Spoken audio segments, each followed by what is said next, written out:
High everyone, welcome to Sarika's recipe. आज आपण बघणार आहोत झणझणीत हिरव्या मुगाची आमटी।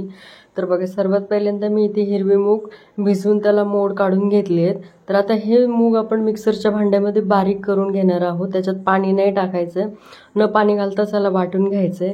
आता त्याला फोडणी देण्यासाठी आपण मसाला तयार करून घेऊयात। तर मसाल्यासाठी बघा मी इथे काय काय घेतलंय।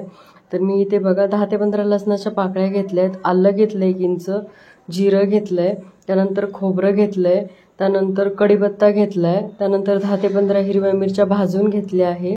आता सर्व मसाला आपल्याला मिक्सरच्या भांड्यामध्ये टाकून घ्यायचा आहे आणि यामध्ये पाणी टाकून याला बारीक वाटून घ्यायचं आहे। आता गॅसवरती एक कढई गरम करायला ठेवली आहे, त्यामध्ये 2 चमचे तेल टाकले। आता तेल गरम झालं की त्यामध्ये 1 चमचा मोहरी टाकायची आहे। मोहरी छान तडतडली की त्यामध्ये आपल्याला 1 चमचा जिरं टाकायचं आहे आणि जिरं मोहरी छान तडतडली की त्यामध्ये मी एक मोठा आकाराचा कांदा बारीक चिरून घेतलाय, तो ॲड करायचा आहे। कांद्याला छान तेलावरती परतून घ्यायचा आहे। कांद्याचा जोपर्यंत कलर चेंज होत नाही तोपर्यंत छान आपल्याला याला परतून घ्यायचा आहे। गॅसची फ्लेम मीडियमच ठेवायची। आता थोडासा कढीपत्ता टाकून घ्यायचा आहे। आता तयार वाटण यामध्ये टाकून घ्यायचं आहे। कांदा छान आपला परतलाय, आता त्यामध्ये आपण हे वाटण टाकून याला देखील तेल सुटेपर्यंत छान भाजून घ्यायचं आहे आणि अर्धा चमचा हळद पावडर टाकायची आहे। छान असं मिक्स करून घ्यायचं आहे। आता एक मोठ्या साईजचा टोमॅटो मी बारीक कट करून घेतलाय, त्याला देखील यामध्ये ॲड करायचं आहे आणि टोमॅटोला देखील छान या मसाल्यामध्ये परतून घ्यायचं आहे। आता यामध्ये आपल्याला चवीपुरतं मीठ ॲड करायचं आहे। आता त्याचबरोबर काही सुके मसाले देखील यामध्ये ॲड करायचे आहे। तर इथे मी 1 चमचा धना पावडर टाकली आहे आणि 1 चमचा गरम मसाला टाकलाय। तर आता याला छान व्यवस्थित असं मिक्स करून घ्यायचं आहे।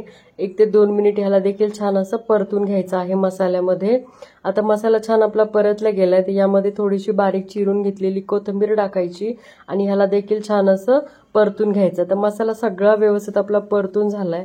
आता यामध्ये आपण मिक्सरमध्ये वाटून घेतलेले हिरवे मूग टाकून घ्यायचे आणि ह्याला देखील आपल्याला 2 ते 3 मिनिट ह्या मसाल्यामध्ये छान असं परतून घ्यायचं आहे। गॅसची फ्लेम स्लो ठेवायची आहे। मूग छान मसाल्यामध्ये परतून झाले। आता यामध्ये आपल्याला पाणी टाकायचंय। आता किती आमटीचा रस्सा ठेवायचा त्यानुसार तुम्ही इथे पाणी घालू शकता। आता इथे मी 1 ते 1.5 तांबे यामध्ये पाणी घालून घेतलं आहे। छान याला मिक्स करायचंय आणि झाकण ठेवून याला 7 ते 8 मिनिट शिजवून घ्यायचं आहे।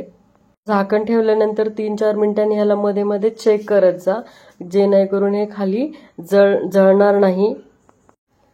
6 ते 7 मिनिट झाले तर बघा आपले मूग छान असे शिजून तयार झालेले आहे। तर तयार आहे आपली मुगाची आमटी। तर फ्रेंड्स, कसा वाटला आजचा हा व्हिडिओ आवडला असेल तर लाईक करा। तर भेटूयात अशाच एक नवीन रेसिपी सोबत नवीन व्हिडिओमध्ये। तोपर्यंत बाय बाय।